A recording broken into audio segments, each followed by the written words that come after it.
to another Britflicks.com podcast. My name's Stuart Wright, and today's guest is Walter Chaw. Welcome to the show. Stuart, thank you so much for having me. We're going to do 3 films that impacted everything in your adult life, but before that, we're going to talk about your book, A Walter Hill Film, Tragedy and Masculinity in the Films of Walter Hill. This has been a few years in the making, I believe. Yeah, I spent 7 years on this. I was actually finished with an early draft pretty quickly after pitching the project to him, and wasn't happy with the way that I had structured it. Wasn't happy with a lot of it, and began to rewrite. Once I got it in a kind of punching form, that we went through a couple publishers. Finally landed with Matt Zoller-Seitz, another film critic, who got it and was very supportive of my idiosyncrasies as a writer. My occasional bouts with divadom and having this panic attack at the end of the day after 7 years. I still wanted to rewrite it again. But it never feels finished, as you know, as a writer, it never feels finished. And if you're given the chance to meddle with it, you will meddle with it forever until somebody finally just says you just have to release it. So there it is. Yeah, it took quite a long time for it to get there, but it feels good to have it out in the wild now. Now, what blew me away, sort of reading, I must admit, I've only read the first half so far, but certainly in the beginning of it, when you're describing what you're doing and why you're doing it and giving us some context as to who Walter Hill is before you start going into the films of the screenplays and films of his, is this notion that in Europe, this has already been done. Kind of they wax lyrical, they do, retrospectives, but in his home country, he's kind of a bit of a pariah. He wasn't part of the new Hollywood clique that, the Scorsese, the Coppola. And it's interesting that that's part of the story. Because for me, obviously, as a European, he's been that action filmmaker from the States that we're like, wow, he's really got it, Yeah, I mean, that seems to be the sad story of the United States. We're to make a broad generality about the United States, we're a ferociously anti-intellectual culture. Especially when it comes to film or mass entertainment. We were very fond of saying it's just a movie or it's just a whatever, and dismissing it as popular entertainment. That's the way we treated our cinema until the French gave the movies back to us with the new wave and said, all these movies that you dumped on us after the war, we think they're amazing. These Hitchcocks and these John Fords and all these programmers that you thought were worthless, and you had us watch it from the rubble. Essentially, we're going to give it back to you as art. We're going to give you a theory about an author, and we're going to do all of this stuff for you. And it took that for us, I think, in the United States to finally begin to take some of this stuff seriously. But Walter Hill still falls into that same kind of ghetto, I think, for a lot of people that those early filmmakers fell into for the first generation of filmgoers in the United States. So this is just sort of negligible stuff. It's a guy movie. It's something you pop in with some popcorn and a beer and you half watch it and you scream at the explosions and but he's a lot more than that though. I mean, he's one of those guys that even before I knew or was hunting specific directors to track down, I always knew I was watching a Walter Hill film even before I knew what his name was. It was always different. You watch Southern Comfort or Extreme Prejudice or those movies, there's something different going on than maybe the 20 other movies you watched that week from the same video rental store that had guns and had special forces guys teaming up for a bank robbery. You watch all of these movies and there's always going to be something different. Like Bob Aldrich was doing something different. These guys are different. And it's obvious when you watch the movies, although it's difficult, I think, always to pinpoint it. It takes a special kind of skill, and lacking that, it takes persistence, 7 years of it, to try to pull out exactly what it is that is so unique and tantalizing about this work. What is it that makes each individual one different? And is there a broader storyline that you can pull from a close examination of all of the guys' work, as you would with a great composer or, a great playwright or, what would you do with a body of work? Can you say there's an arc? Can you say there's an evolution? Can you say, and that was really the challenge that was presented to me after I watched a few of these movies from my youth that I had always loved but never thought of deeply. Things like The Warriors or Streets of Fire. And I thought, it's so cool. It's so cool. Well, what makes it cool? And then that becomes the inciting question, I guess, to a project like this to say, what does make it cool? I don't know, because Streets of Fire is impossible to describe and impossible to categorize. And why would a 13-year-old kid like that movie? I have no idea. I mean, I must admit, you kind of wrestle with that literally on the page. And I find that interesting that and it's funny if it plays right into what we're going to do with the 3 films that impact on your life kind of notion, is that films as a memory, and then you as a writer deciding years later to then look for something that maybe wasn't there when you first watched it and was there all the time, or you find it because you're older. Right. I think that's the mark of any great art is that it changes as you change, because art is an extant object. It's the same movie that it's not been re-edited for me. It's just that whenever you go, what's that Greek line? It's very pretentious, but you never step in the same river twice. It's this idea that great art grows with you. It gives you wisdom, and you approach it differently each time you return to it, which seems, I think, to a lot of people. Hopefully none of your listeners, but maybe a couple, are saying, come on, you're talking about Walter Hill versus Catullus. Yeah, I am, because I think there's something genuinely unusual about watching a movie like Red Heat in 1988 and saying, okay, this is a Arnold Schwarzenegger programmer. It came out after Predator, and whatever. It is what it is. It's a buddy movie. And then you watch it again as a ugly old man like myself, and you say, wait a minute, they love each other. And he's mourning the death of a beautiful partner for back home, and he's coming to a strange place, and he makes a connection with a guy that's maybe performatively masculine, in a very masculine profession, and they make a connection, and they exchange gifts, and they even have a date together at a diner where they talk about lost loves and whether they've ever been in love before. This is Under the Tuscan Sun with Arnold Schwarzenegger and Jim Belushi. Something's happening here, and is that something that I'm reading into it, or is that something I'm reading out of the text? And that becomes a challenge, right? Because when you write criticism or write at all, you are always challenged with this idea of, are you just writing an autobiography, or are you actually using the text as some sort of guardrail before saying, this, Paradise Lost reminds me of my aunt's cat. That's not really a valid read. But is there a way that you can pull out something from Red Heat? Can you pull out something from Bullet to the Head and say, okay, so him casting an Asian American lead essentially in Bullet to the Head is of a piece with him casting 5 Asian women speaking their own language and becoming the emotional center of Broken Trail, is of a piece with his empathy with minorities as exhibited in 48 Hours. Is this of a piece with his work? Southern Comfort, another prime example with the actor Franklin Seals, the Rembrandt character from Warriors. Is he progressive, or are his movies progressive? And for me, that's again another kind of death of the author question. I'm sort of rambling, but the thing about Walter Hill that's fascinating to me is that I think you can pull out that because of his training and his background, I would never call him a progressive thinker, a progressive person. He's just an anthropologist. He's almost a documentarian. If he's showing the way that things are, then that becomes, in a way, very progressive. If he's showing, a mixed workplace, if he's showing black cops in Crossroads who are hassling, a black man and a white kid in the South, that has amazing contemporary resonance with what just happened with the young man. It seems like every week you can make this podcast evergreen. That's murdered by a group perhaps of black cops. And how does that work?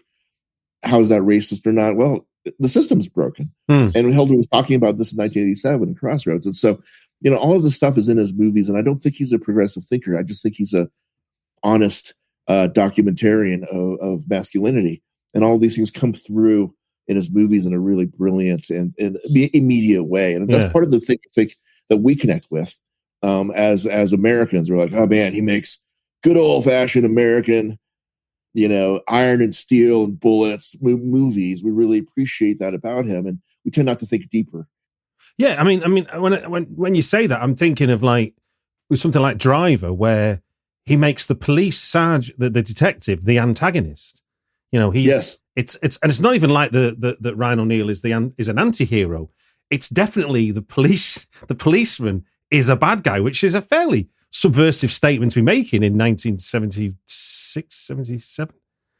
Yeah, I mean, he's and as played by Bruce Dern in that movie, he's vile. He's actually gross. I mean, he's just and it is subversive to say that and the driver, we were talking a little bit off air about about his screenplays and everything, but the driver, those characters don't even have names. No, yeah. It's the driver and the detective and the connection and the player, played by Isabella Johnny. He's reduced all of these characters, these noir characters, down into their component function, which is fascinating in a movie about machinery. When you spend so much time with a subject, as in the person as well as the subjects of his films, you start with a perception of them at the beginning of the process, and then it obviously evolves and metamorphosizes into something else. So, I mean, I often ask this question of documentary filmmakers when they go into when they finish making their film. It's like, what to you was the biggest surprise about Walter Hill that you got from him that you couldn't have anticipated at the start of the process? Well, I knew going in that he had used some classical sources, the Xenophon story for warriors. I knew that he was obviously smart, obviously well-read, but I didn't know how much work I would have to do to catch up to him. There was a certain kind of, I don't think it's arrogance necessarily, because I don't think that much of myself, but I didn't think that I would have to read, Borgia. I didn't think I would have to read Edgar Allan Poe's essays about the theories of composition. I didn't believe that I would have to reread the Bible and the Iliad, which I did. It's not a matter of have to, but wanted to, with his work. But once you get into a later work like The Assignment from 2016, there are all of these breadcrumbs that he's left throughout his films that I think are inviting or asking for, pleading, not pleading necessarily until, well, maybe pleading by the end, by the last couple of movies, asking for different analysis for him to be taken seriously. He's leaving it in there. So in The Assignment, he's referencing Poe's philosophy of composition, and he references it by name in the pilot episode of a show called Perversions of Science. It was a follow-up to Tales from the Crypt on HBO. It only lasted, I think, one season, but he directed the pilot episode of that, starring Lolita Davidovich and Keith Carradine. And in it, the professor in there is teaching John Keats. He's also teaching the philosophy of composition by Edgar Allan Poe. So this is a piece that was obviously important to him, and that was something that I had never read. I was a huge fan of Poe, but not necessarily of his nonfiction. So I read it, and essentially what the piece is it's a self-dissection of The Raven, Poe's dissection of The Raven, talking about what it is about the poem that works, and the device of the raven saying nevermore. And he says the reason it works is because there's nothing more melancholy than the death of a beautiful woman. Yes. But there's nothing also more melancholy than a man asking the same question, knowing the answer that he's going to get, but having compulsively asking the same question over and over again. And that became really kind of a Rosetta Stone for me, for the rest of his work, to say, is Hill asking the same question over and over in his films, despite knowing what the answer is? And I think he is. And there's that passage that you read about the futility of vengeance and violence. The only end for violent men is a violent end. Yeah.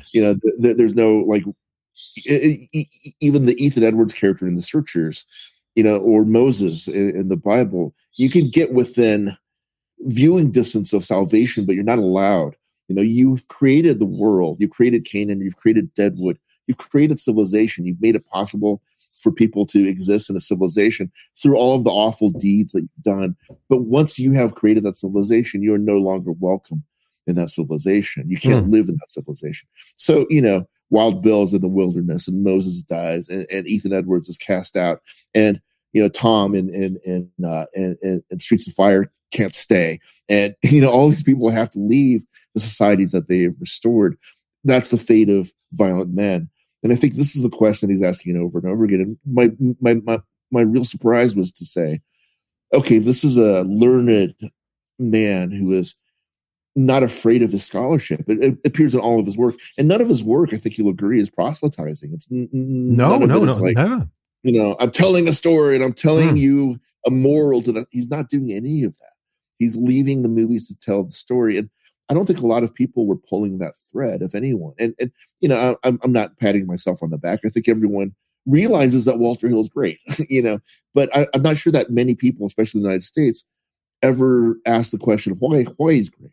Beyond, he's good at shooting action, he's good at, all of these broad statements of good, pleasure, and no really kind of in-depth analysis of like, what kind of archetype is he tapping into? What kind of urge, or even a biological demiurge, is he reacting with or against in his movies that make them pleasurable? And I'm not suggesting that any of it's really conscious. I'm just saying this is who the man is. I mean, if you go to his study, his wall to floor to ceiling bookshelves, every wall covered with them.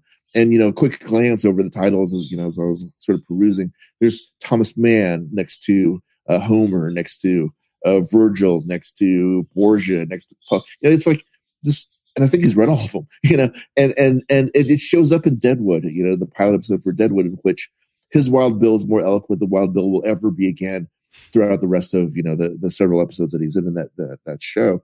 There's something about his movies that is secretly good for you. It's like covering broccoli and cheese or whatever. There's, it sounds, it's what you're saying sounds a lot like, I remember a sort of a quote from Kubrick talking about how he never wanted to be told what to read, write, or watch. It was always for him a discovery, which is about the self, like about the self almost. And it sounds like what you're describing there is because then you can, then whatever that translates into in terms of what you create becomes true to you because you've not been shuffled into a lane, have you? You've never. Yeah. And there are very few artists that ever get away with telling you things. There are very few artists, I think, that ever do that. I mean, I think Milton did. I think Melville did. But there are very few artists that could just say, "This is what I'm going to talk about." You're making a bad choice to do that. I think a lot of movies that fail today, especially in the horror genre, that are failing, is that you get these people who are not necessarily smarter than you and not necessarily better read than you or more experienced than you, making a movie telling you how it is. Like, I'm going to make a movie about this. I was like, yeah, unless you're Herman frickin' Melville, you shouldn't do that. And Hill is a guy who's extraordinarily humble. He's always like, I just always want my movies to speak for themselves. He didn't want to be quoted extensively in the book. The quotes that I do use, there are a couple of things in our conversations, but mostly it's interviews that he's given already. Sort of got around it that way. But he's like, he doesn't want to be a bore. He says he doesn't want to be one of those guys at the end who's just examining his own work over and over again. He'd rather be making movies. He'd rather be making the work. And I think he does tell a story though. If you are quiet enough to listen in the middle of Undisputed, an amazing boxing movie, or Last Man Standing, an amazing comic book noir remake of Yojimbo. If you're quiet enough to listen, you begin to hear the story of who this man is. Even his most compelling image, the chest bursting scene, which was the one thing that he liked from Dan O'Bannon's Alien script that he kept. You see chest bursting and chest flayed open throughout his movies. In Southern Comfort, there's a deer very early on that's flayed open the same way. There's, even in Another 48 Hours, which after 7 years is still the only Walter Hill movie that I don't like, where there's a motorcycle chase through a porn theater, and the bad guys jump through the movie screen to a woman who's standing there, bare chested, but the motorcycle jumps through the middle of the chest on the thing, and Hill had asthma as a kid. He stayed home and he read comic books and dreamed of becoming a graphic artist. And, all of these things appear. All of these movies become a piece where this is a person who has, not unlike Hitchcock in a lot of ways, made a confessional and written an autobiography over the course of 24 movies or so.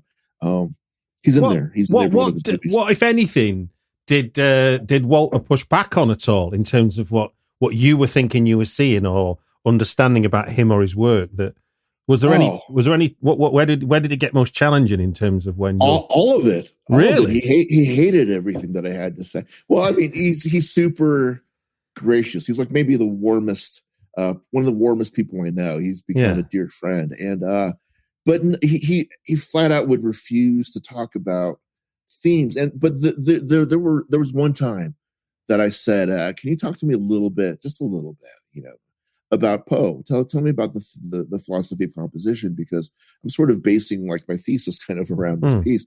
And he got very quiet and he got really thoughtful.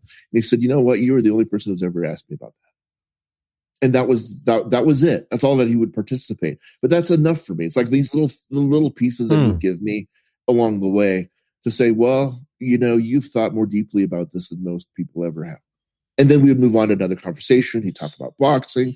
We'd talk about something. But, there was these little threads in there, these little breadcrumbs that I had to use to sustain myself to know that I was on the right path because, that was how he would encourage me to go forward. And, mixed in with that are great appreciations and our conversations about Peckinpah, about Aldrich, who he adores, about, these filmmakers, Nicholas Ray, that he feels like we're really doing the work that he would like to continue to do. That gave me clues as well as whether I was getting close to it or falling away from it. The only time I think that he was concerned about how I was approaching a film was with The Long Riders, because he knew from the very beginning that I didn't like The Long Riders. I do like it. I respect it. But, I think his own later work makes The Long Riders not as good. Like Deadwood makes previous Westerns a little bit not as good, I think, all of it.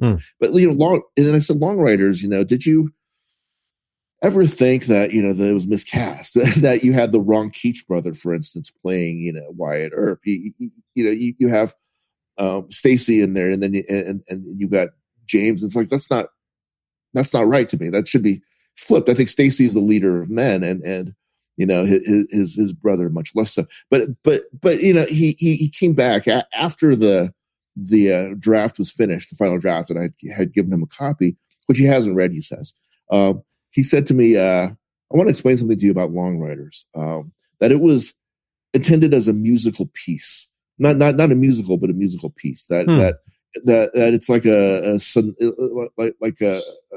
a Beethoven or a sonata, where it has a rise and a fall. And if you look at the actions of a piece of music, that's the action that I was trying to make the movie go along with." And I said, well, if you remember, Walter, James Keach had written this as a musical for the stage, and it became, not a musical, but there's that structure that's built into it. And he's like, I hadn't remembered that. I'm glad that you're going to talk about that. And that was it.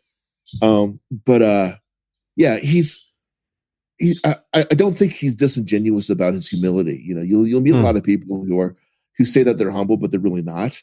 Hill is genuinely humble, and I think he pushed back on the idea of the book at all. He's like, let's just be friends. Let's not like dirty that up with you writing a book about me. I'm not sure I deserve that. I was like, well, hopefully we can be both. But if this means that we can't be friends, then so be it. But I think that really, I've never expressed this to him, but really the reason I wanted to do this was so worried about it getting published or not was this idea that I want him to be celebrated within his lifetime for the good work that he did, and he deserves that. I think a lot of these authors will get something like this after they've died, and years have passed, and people are like, wait a minute, he died, and look at these movies he did. I had no idea.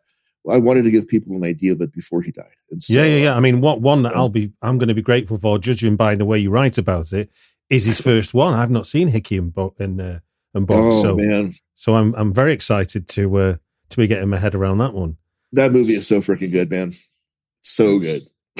Now, what one last thing about his work, because I remember the first time that, and I guess this is speaks as much about my own film fandom as anything else, is I remember when I read Men, Women and Chainsaws, Carolyn Glover's film about gender in horror.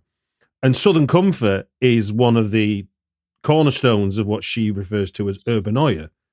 And it was like, for me, and that made me go back to it, because I'd not even, it's a VHS I'd played as a kid, and here I am as an adult now, reading this academic book, which is now saying, oh no, this is a great example of, putting it alongside Texas Chainsaw, but also more importantly, putting them both alongside Deliverance.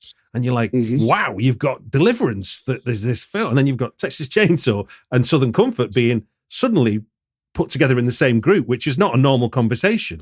And then and that's kind of, and I think that it's like, I suppose it's a long time to wait, but it's like sneak. His work has just seeped into the consciousness in many senses. Yeah, over the course of the 7 years of working on the book, his movies went from largely unavailable on Blu-ray Next Generation to suddenly available. You could get them on DVD, or you could get I have an Extreme Prejudice from Korea.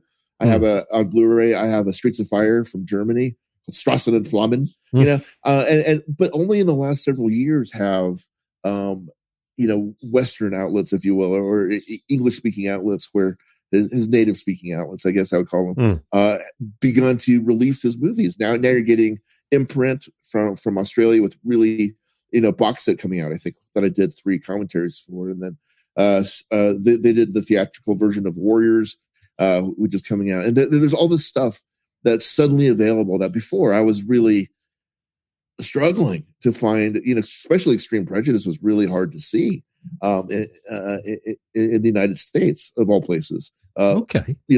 Last Man Standing was bundled with, another Bruce, Last Boy Scout, I think.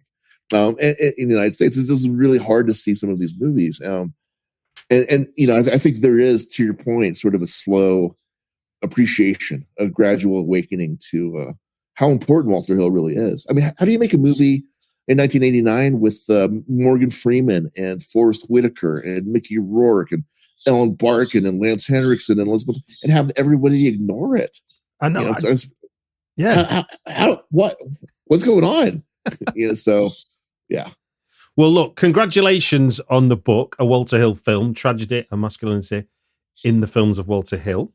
We are now going to do an exercise in other filmmakers' work, sort of looking at you in particular in 3 films that impacted everything in your adult life. For the listener that's not heard this before, it has a little bit of jeopardy. So I'll announce the film that's been pre-selected by Walter himself. And then we have a clock running for 5 minutes. And when we hear the alarm go off, which will sound something like this. Can you hear that at your end okay, Walter? I can. It's terrifying. Good man. And that will signal the end of 5 minutes. It doesn't mean you have to shut up. It's just my passive aggressive way of saying, time's up, let's move on to the next film. It also means that we spend an equal amount of time, give or take, on each of the 5 selections, rather than 40 minutes on one and then 60 seconds going, there was 2 other films as well. So does that seem straightforward enough to you? I'm ready. Good man. Right then. Well, going 3 down to 1, starting with your number 3 selection, we have Catherine Bigelow's Near Dark from 1987. Yeah, you'll find that all 3 of my picks were from sort of the same summer, essentially, where I had a really rough year in high school and I actually tried to kill myself. And so the course of recovery, being from a very Chinese background, I didn't get any psychological aftercare. So I started renting the same movies over and over again from the local video store. This was one of the 3 of them.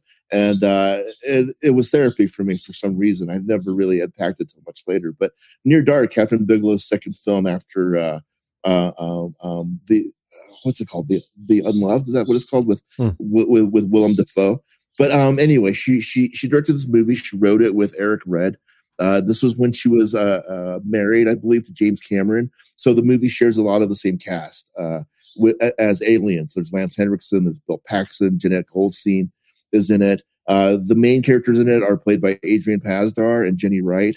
Adrian Pasdar, better known today as the guy who really pissed off Natalie Maine in the Dixie Chicks, so that she wrote an entire album called Gaslighter about him. But anyway, it's about a farm kid, essentially, who falls in love on one of those magical summer nights with a beautiful young woman eating an ice cream cone outside of the local grocery, and courts her. It turns out that she's a vampire and bites him. And before he can become a full vampire, he has to kill someone, and he's not that kind of kid. But it's about nomadic vampires led by Lance Henriksen and Jeanette Goldstein. The scary guy in it is played by Bill Paxton as a character called Severin. There's a centerpiece in it at a remote honky tonk where they kill everybody inside of it. They lock the door and turn up the jukebox and have their way. That is extraordinarily beautiful. The way that it's shot, the way it's set up, the way it's executed and finished. It really spoke to me. It's a gothic horror film, the leather, biker jackets, and all those things. That's how I was dressing back in high school. And the soundtrack is the first time I heard the Cramps. I bought the John Parr album not long after, with the song Naughty Naughty on it. All of the musical cues with the Tangerine Dream soundtrack especially spoke to me in that really summer of melancholy. And I went back to it, sort of that Freudian repetition compulsion thing where kids want you to read the same story to them over and over again at night. Yeah. This was one of my bedtime stories, and it's kind of soothed me through that summer and the whole next year. It spoke to me about making a family, about finding a family outside of your blood family. You create your own family. It's about those summer nights where the sidewalk is warm underneath you when you sit out with the girl that you like, but you're afraid to hold hands. It's about innocence in a way that's lost, and the way that we try to navigate through our world as it becomes increasingly frightening and absurd even. And it uses, in 87, 88, these movies like Cronenberg's The Fly as well was a huge one for me, that talk about disease and aging in such a beautiful, poetic, metaphorical way. Near Dark is also kind of about addiction and about disease, obviously. Will you still love me? Not only when I'm 64, but if I'm falling apart because of some kind of wasting disease. It's the height of the AIDS epidemic. It's really interesting, isn't it? How the because you got, Lost Boys is what, 2 years before? Maybe the year after Lost. I don't remember what year was Lost Boys. I was thinking 85, but maybe I'm wrong. Yeah, you're probably right. Yeah. But just the idea of the contemporaneous vampire being the signifier of society's outsider as well. It's like and vampirism. I think Lost Boys is the same year as Near Dark. Actually, it's 87. You might be right. Actually, they're both the same year. But yeah, vampirism is the ultimate cool thing. You never grow old. You're always beautiful. You get to party all night. You get to sleep all day. I think that was even the tagline for the Lost Boys, right? Like party all night, sleep all day. It's cool to be a vampire. Yeah, but that's been the vampire mythos since for forever. And they're usually immigrants. They're usually mysterious. They have the accent, right? They're homeowners. It's like even literally in Bram Stoker, he's sneaking into England. It's true, right? It's true. So there's something very sexy and romantic for a depressed 16-year-old watching that movie, saying, and there's a way that you can make your own family. There's a way that you can find kind of an eternity in this kind of thing. And it's cool to be out late. It's cool to be out with your friends. It's okay to have a family that's not your family, especially if your family's not necessarily supportive or understanding. You want to find something. There's our first 5 minutes, sir. How did that feel? Good. I can ramble for hours. So luckily there's a buzzer to stop me. Well, look, sandwiched in the middle at number 2, we've got Michael Lehmann's Heathers from 1988. Yeah, this movie was a kind of a huge thing for me again, defining my sexual object choice. Winona Ryder in a black dress is still my Mount Olympus, I guess. But the language of this movie was really seductive for me. It's written by Daniel Waters, who went on to write Batman Returns, I think the single best Tim Burton film of all time. He wrote Hudson Hawk. He's done some really interesting stuff. But with Heathers, he rewrites language in the pursuit of making a vernacular for his teen kids. He wanted to do slang that wasn't real. He wanted to invent slang so that it would never age, I think. It would always be sort of timeless, almost alien. And in a way, in the years before I read Clockwork Orange or whatever, this was kind of an Anthony Burgess for me, where these teens that I recognize as elements of myself, again, the goth, the depressed Christian Slater guy, the outsider coming to a new place and finding, through his depression and psychopathy, a home for a while. But the way that they talk, the way that, the fuck me gently with a chainsaw, do you have a brain tumor for breakfast?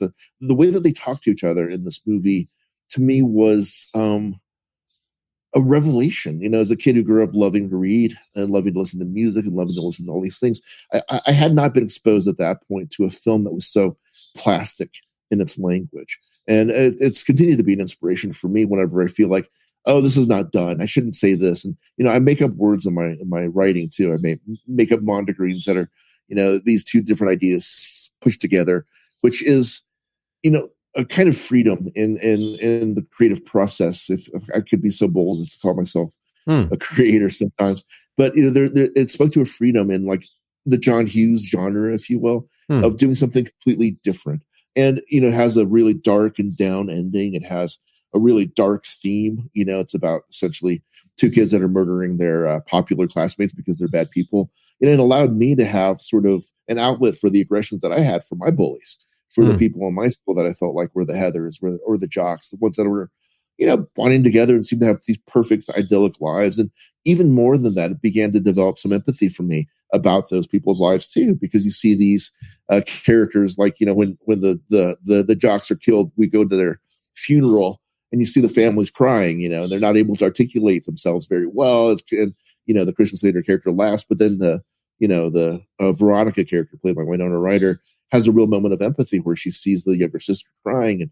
And for me, I felt like, all right, it's good to humanize your enemies. It's good to understand this in a different way. And so, again, Heathers, like with Near Dark, I would watch them in sequence. I'd watch Near Dark and then I'd put in Heathers.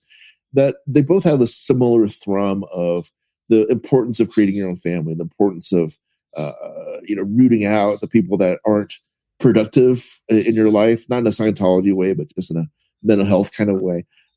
Yeah. I mean, like thinking about what you're just saying there, it's almost like Bret Easton Ellis hijacked a John Hughes film in a way. Well, it's this, yeah. It's also sort of the ping off of that idea is like it gave me this idea about how you could make satires, how you could make a different animal from something that was very familiar. Because at that time, right, we were all very familiar with Breakfast Club and Pretty in Pink and 16 Candles, and I always felt a little bit outside of that conversation, especially with the really disgusting sort of racism of 16 Candles. And I felt outside of that, when my friends were watching it and really connecting to that. But then along comes Heathers, that is making a hash out of John Hughes.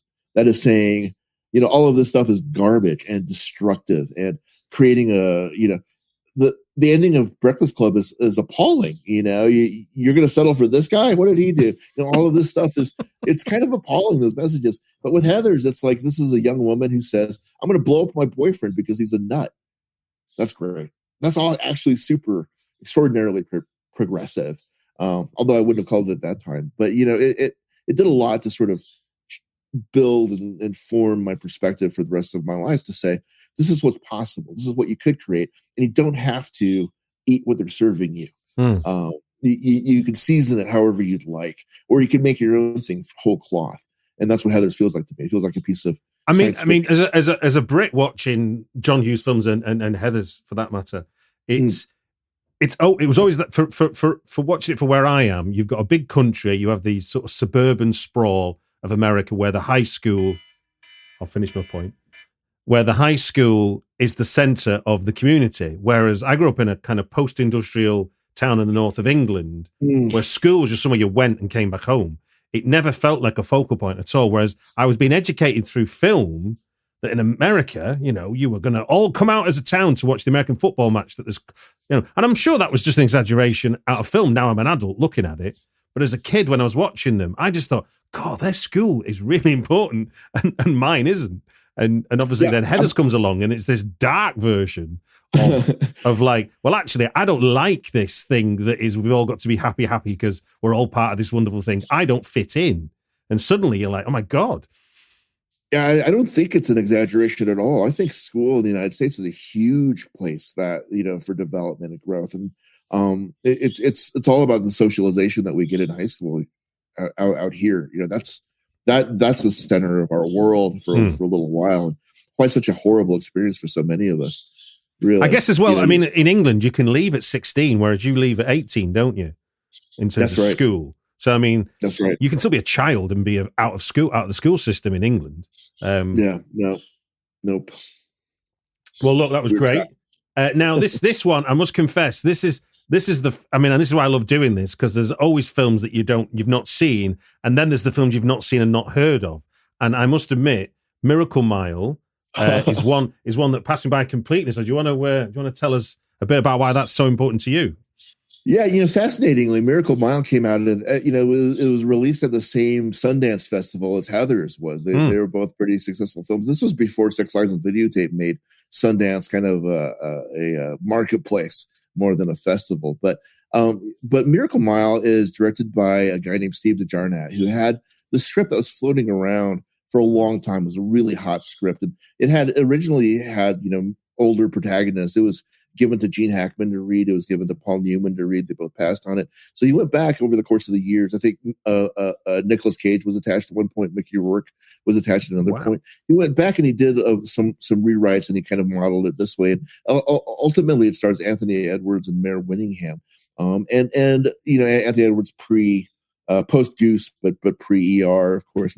So it's an end of the world scenario. This guy, he misses his alarm clock doesn't go off, and he misses a late night date with the girl he's just met.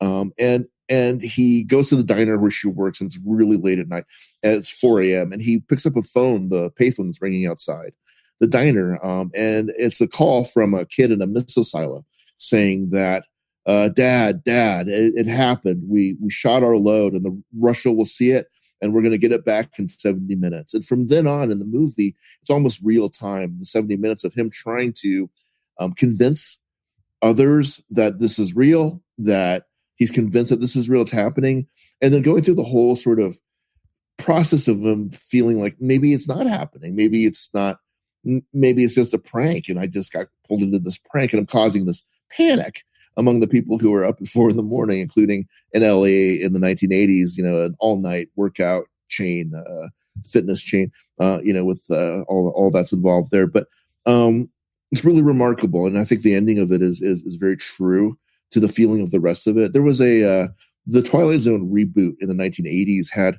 the recently departed Melinda Dillon stars in an episode of it, in which she finds a locket where she can stop and start time.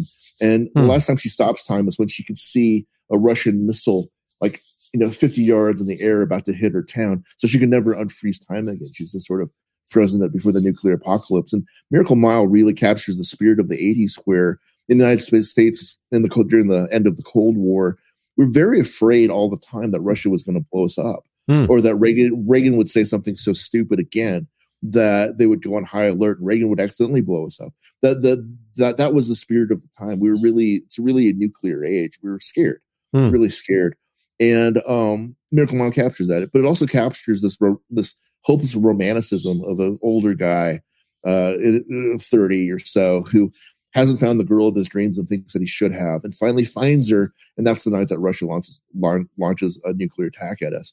And the desperation of that, but also the romance of being part of a larger storyline was really important to me to be able to attach to and begin to dissect, because I think as a suicidal teen, I believe that I was part of a romantic storyline, that, my death would be the emancipation of my loved ones who wouldn't have to deal with me anymore. That would, all of these things that you begin to build up, and, Knock at the Cabin seems to be a riff on this, and a dangerous one, I think, a little bit, because there is a romance to the suicidal in a way, to say, like, I am important enough that if I should die, then I will free people, rather than burdening them with a lifetime of grief and guilt. And instead, which is what the reality is. But when I was suicidal, I believed that was the right thing to do. I was the knight that was going to stand up in front of the dragon of my depression, or whatever it was that I represented, I thought, to the world, and free them. And so Miracle Mile, again, has this operatic sense of being connected, the only person who knows the secret of a grand design.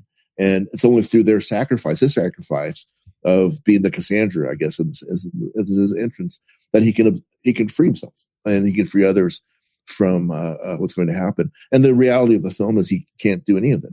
I won't spoil it, whether it's true or not, but at the end of it, it's like all of his efforts are for nothing, really. And the desires and his designs are really a very small piece of a larger puzzle. And that was actually very soothing for me during that summer. And, again, it's another piece that challenges what is acceptable as an ending in American film or any film. It challenges all of these ideas about what art can and should be. And it does it in a way that's, again, another Tangerine Dream soundtrack, one of the great ones. One of the few Tangerine Dream soundtracks that they composed to the movie rather than just have as drop needles. Oh, wow. Okay. Yeah. Yeah. There's the alarm. But there's one question. Very appropriate alarm for. Yeah, it's the DEFCON 1. Indeed. But I was going to say, the one thing I was wanting to ask, because you said that this was these are VHSs you're renting from, I guess, your local. What was your local video store? What was, because 1989 is when Blockbuster comes along, so we're not at 1989 yet. So where were you getting these videos from? Man, I wish I could remember what it was called. I think it's called Video Village. It was a block and a half away from my house. It was a little strip mall, and it was run by a family, and it just had the usual stuff. It had the curtained room with the naughty films, and then it had the horror section that I was always obsessively walk through so that I could look at the covers from when I was little. But I'd go in, and when they closed a couple of years after this, in the early '90s, after Blockbuster probably, when they closed, they gave me the VHS copy of Miracle Mile, Near Dark, and Heathers. No way. As a going away present. I still have them because I'd rented them so much. And I think over the course of the next year after I got out of the mental hospital, they put you in there for 3 days after trying to kill yourself. For the year afterwards, I rented these things over 100 times each, and I've watched each of these films maybe 200 or 300 times. They would just be on as I was doing other things, as homework or whatever. Yeah. They'd be on, and that was their going away present when they closed up. But they knew that it meant something, to me clearly. It became my life preserver in a way, in an obsessive and acknowledgedly strange kind of way. But it was my they were the paving stones for the road on for my way back, and they were the reason I think I did try again. When I was thinking about this format and asking people to come and talk, I wasn't expecting literally the impact on your life being you're here because of. Well, I thought a lot about the question because you can get really precious with the answer. I mean, I could say, well, the Coppola's conversation made me a film critic, and it's easy to go back and say, the first time I saw Battleship Potemkin was when I understood that you can get precious about this. But I wanted to be very straightforward with you and say, look, this is if you're asking the question of what's meant the most to me, the films that kind of got me here, these are it. They literally got you. Literally it. Yeah. Well, look, I actually wrote a book about Miracle Mile. It's a monograph. Okay. That you can also get, which is about that summer, about the whole process of this going through, but also a sort of a shot by shot analysis of the film. Well, look, I'll put links in the show notes to that, and do you want to shout out to what other work do you want to shine a light on while I've got you? Oh, I'm terrible at this. Maybe just the Walter Hill book and the Miracle Mile book are good. Yeah. And then looking forward, then what's in the near distance? What's your next priority, as it were, that you can share with us? Well, I've started work on another book that's going to be kind of difficult to complete, I think, because I have to have access to a lot of archives. But I'm excited about it. I don't really feel like I can announce yet what it is, but cool. I did get David Fincher to write the introduction for it, so I'm feeling kind of excited about that.